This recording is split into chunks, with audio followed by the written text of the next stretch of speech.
جب بھی محرم الحرام کا مہینہ آتا ہے تو ہمیں ایک عظیم واقعے کی یاد دلاتا ہے، اور وہ عظیم واقعہ ہجرت کا واقعہ ہے۔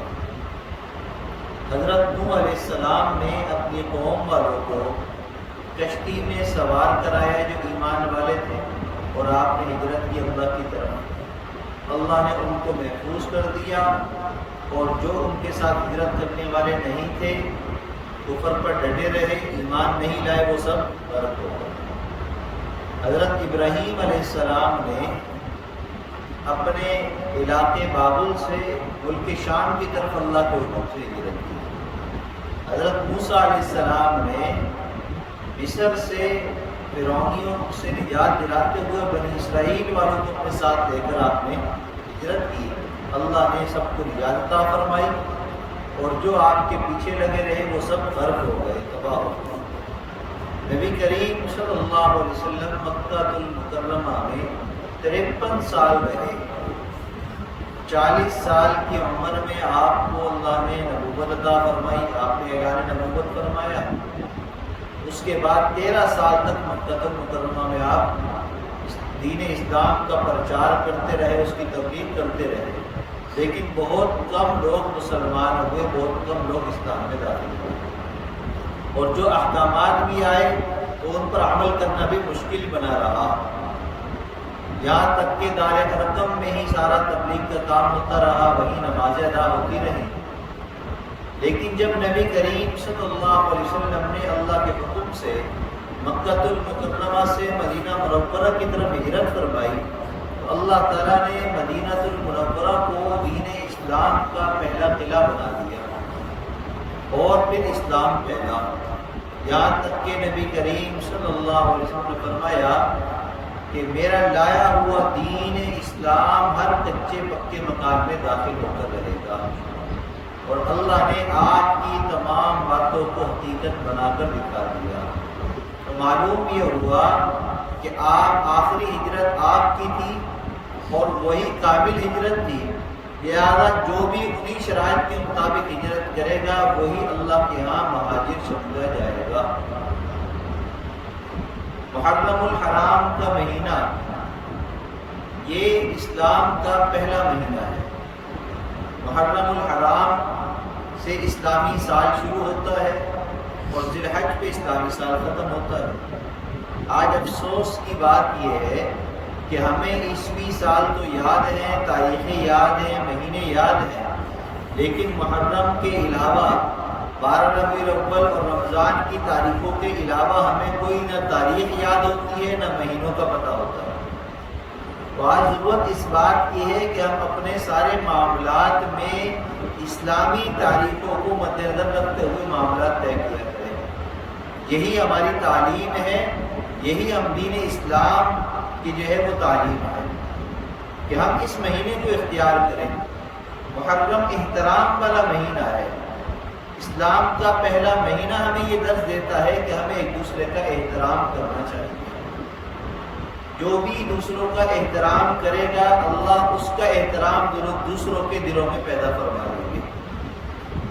حرمت والا مہینہ ہے، تمام حرام کردہ چیزوں کو، ممنوعات کو اپنے اوپر حرام کر لینے کا عزم کرنے کا مہینہ ہے، اور اس مہینے کے آتے ہی سب سے پہلی تاریخ یکم محرم الحرام، خلیفہ ثانی امیر المؤمنین حضرت عمر فاروق رضی اللہ عنہ کا یوم شہادت ہے، اور ذی الحج کا مہینہ وہ بھی قربانی کا مہینہ، اور محرم کا مہینہ وہ بھی قربانی کا مہینہ، یعنی پہلی تاریخ کو بھی شہادت، اور 10 محرم الحرام کو حضرت حسین رضی اللہ عنہ کی شہادت، اور شہادت اللہ کی راہ میں دی ہوئی جان کو کہا جاتا ہے جس کو قربانی شمار کیا جاتا ہے۔ تو گویا کہ اسلامی سال کی ابتدا بھی قربانی سے ہو رہی ہے، اور انتہا بھی قربانی پر ہو رہی ہے۔ تو جو انسان بھی اپنی ناجائز خواہشات، شیطانی باتوں، شیطانی تخیلات کی قربانی دے گا، اور اللہ کے آگے سربسجود ہو جائے گا اس عزم کے ساتھ کہ میں نے اللہ کی نافرمانی نہیں کرنی ہے اور صرف اللہ کی فرما برداری والے راستے کو اختیار کرنا ہے، تو اللہ تعالیٰ اس کا ویسے ہی احترام فرمائیں گے جیسے اللہ اپنے نیک بندوں کا احترام فرمائے. اللہ اس کی ویسے ہی مدد فرمائیں گے جیسے اللہ تعالیٰ انبیاء علیہ السلام اور صحابہ کرام کی مدد فرمایا کرتے تھے. تو اس لیے ہمیں اس مہینے کے اندر اس بات کا عزم کرنا ہے کہ جس طرح ہم نے احترام کرنا ہے تو ہم نے ناجائز چیزوں سے قربانی بھی دینی ہے، ناجائز خواہشات کو چھوڑنا بھی ہے. تو محرم الحرام کا مہینہ ہجرت کی یاد تازہ کرتا ہے، اور ہجرت نبی کریم صلی اللہ علیہ وسلم نے مکہ المکرمہ سے شروع کی. تو آپ کے ساتھ قربانی دینے والے حضرت ابوبکر صدیق رضی اللہ تعالیٰ عنہ آپ کے ساتھی تھے. حضرت علی کرم اللہ وجہہ، حضرت حسنین کریمین کے والد محترم، وہ آپ کے بستر مبارک پر قربانی کے جذبے کے ساتھ تشریف فرما تھے. اور چونکہ نبی کریم صلی اللہ علیہ وسلم نے یہ فرمایا تھا کہ علی کہ جو امانتیں میں آپ کو سپرد کر رہا ہوں مکہ کے لوگوں کی، یہ آپ نے ان کے سپرد کر کے مدینہ منورہ کی طرف آ جانا ہے، ہجرت کر کے آ جانا ہے. تو انہیں اس بات کا یقین تھا کہ ان کو کوئی شہید نہیں کر سکتا، اس لیے کہ آپ نے جو حکم دیا ہے اس کی تعمیل تو ضروری ہے. اللہ اس تعمیل کو پورا ضرور کروائیں گے. تو بے خوف اور نڈر ہو کر آپ کے بستر پر تشریف فرما ہوئے آرام کیا، اور صبح آپ کے حکم کی تعمیل کر کے پھر مدینہ منورہ کی طرف آپ نے بھی ہجرت فرمائی. تو اس سفر میں جس طرح ابوبکر رضی اللہ تعالیٰ عنہ اور علی رضی اللہ تعالیٰ عنہ نے قربانی دی، اسی طرح حضرت ابوبکر صدیق رضی اللہ تعالیٰ عنہ کی صاحبزادی حضرت اسماء رضی اللہ تعالیٰ عنہ نے بھی قربانی کہ جب آپ غار ثور میں جا کر 3 دن وہاں پر ٹھہرے تو روزانہ بکریوں کو لے جانا، روزانہ کھانے کا انتظام کرنا اور مکہ کی دن بھر کی ساری خبروں کو وہاں تک آپ تک پہنچانا حضرت اسماء رضی اللہ تعالیٰ عنہ کی ذمہ داری تھی. جب آپ غار میں تھے، حضرت ابوبکر صدیق رضی اللہ تعالیٰ عنہ نے دیکھا کہ مکہ سے لوگ تلاش کرتے کرتے اس غار تک پہنچے. ان کے پاؤں، گھوڑوں کے پاؤں نظر آ رہے تھے غار کے منہ سے. تو جب وہ چلے گئے تو حضرت ابوبکر صدیق رضی اللہ تعالیٰ عنہ نے فرمایا کہ یا رسول اللہ صلی اللہ علیہ وسلم، میری جان آپ کے لیے قربان ہو، اگر یہ جھک کر دیکھ لیتے تو ہم نظر آ جاتے.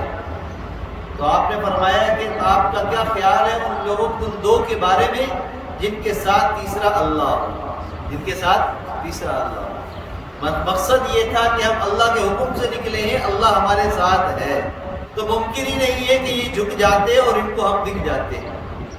یہ تو اللہ نے سارا انتظام فرمایا ہے.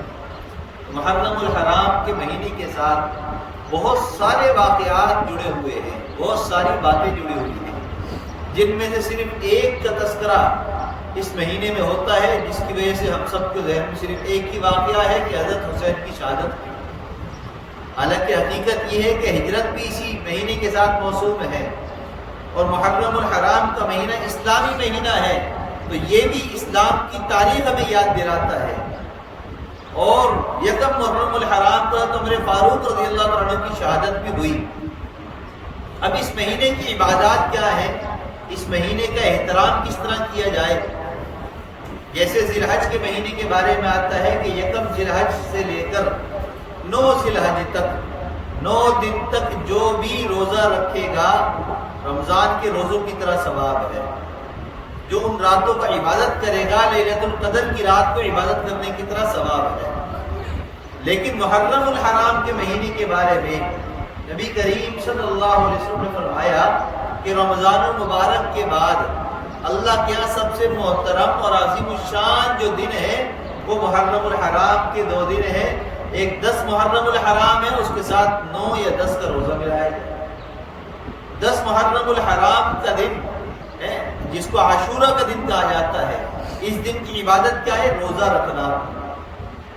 اور اگر ہم دیکھیں ہمارا عمل کیا ہے، شربت پینا پلانا، کھانا کھانا کھلانا، کھانا بنا کر بانٹنا، باہر نکل جانا، گھومنا پھرنا، تفریح کرنا، یہ ہمارا معمول اس دن کا بنا ہوا ہے. اور حقیقت کیا ہے کہ یہ دن عبادت کا دن ہے، اور اس دن روزہ رکھ کر اللہ کو راضی کرنے کا حکم ہے.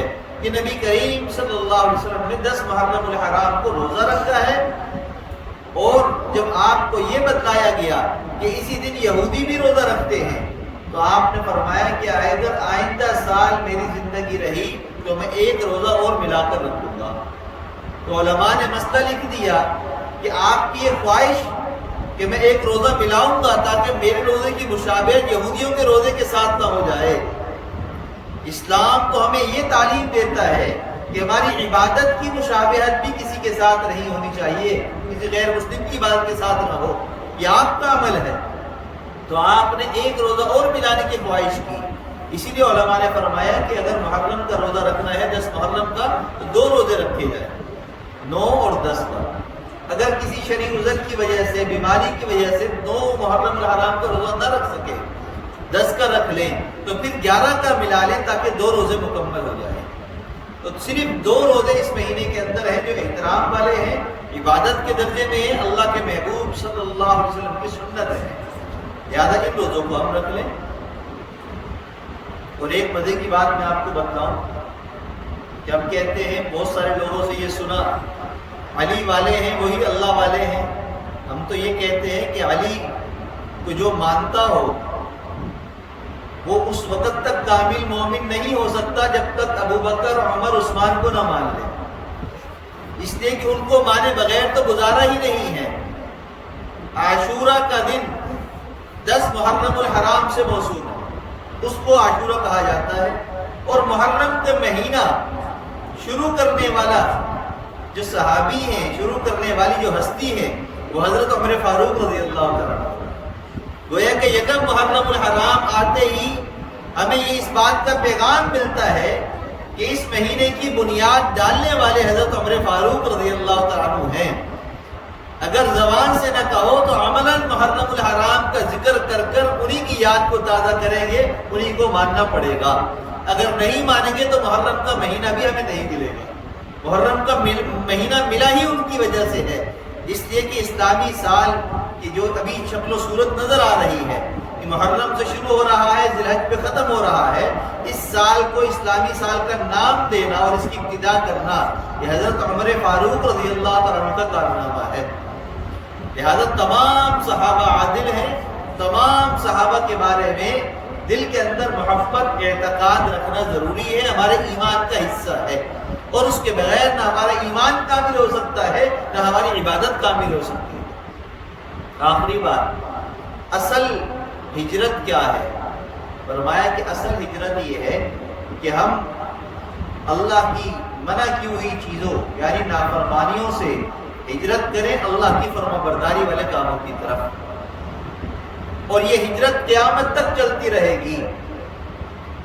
گناہوں کو چھوڑنے کے لیے ملک چھوڑنا پڑے، وطن چھوڑنا پڑے، شہر چھوڑنا پڑے، یا علاقہ چھوڑنا پڑے، یا محلہ چھوڑنا پڑے، جو بھی اپنے آپ کو شرک سے، گناہ سے بچانے کے لیے کسی ایک علاقے سے، کسی ایک گھر سے، کسی ایک محلے سے دوسری جگہ منتقل ہوگا تو وہ اسلامی ہجرت کہلائے گی۔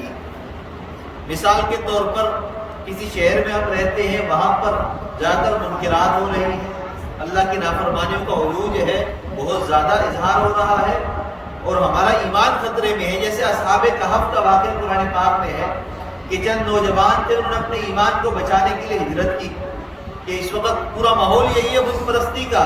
بادشاہ کہتا ہے مجھے سجدہ کرو تو ہی تمہیں راشن ملے گا، تو ہی تمہاری بات سنی جائے گی، ورنہ تمہارا کوئی کام نہیں ہوگا۔ تو اس شرک سے اپنے آپ کو بچانے کی انہوں نے ہجرت کر لی۔ اسی طریقے سے آج کے دور کے اندر بھی اگر کوئی شخص کسی علاقے سے چھوڑ کر دوسرے علاقے میں صرف اس لیے منتقل ہوتا ہے کہ وہاں مسجد قریب ہے، مدرسہ قریب ہے، علماء کی بستی ہے، کسی عالم کا پڑوس مجھے مل جائے گا، وہاں جا کر میرا عقیدہ درست رہے گا، میرا ایمان بچا رہے گا، میرے لیے عمل کرنا آسان ہوگا، میری اولاد کے لیے دین پر قائم رہنا آسان ہوگا، تو یہ بھی اسلامی ہجرت ہے، اور اس ہجرت کا ثواب بھی اللہ تعالیٰ ویسے ہی عطا فرمائیں گے جو اللہ نے اپنے محبوب صحابہ کرام کو بھی ہجرت پر ثواب عطا فرمایا۔ اس لیے کہ آپ نے فرمایا انما الاعمال بالنیات، اعمال کا دار و مدار نیتوں پر ہے۔ اللہ ہم سب کو سمجھ اور عمل کی توفیق عطا فرمائے۔ وآخر دعوانا الحمدللہ۔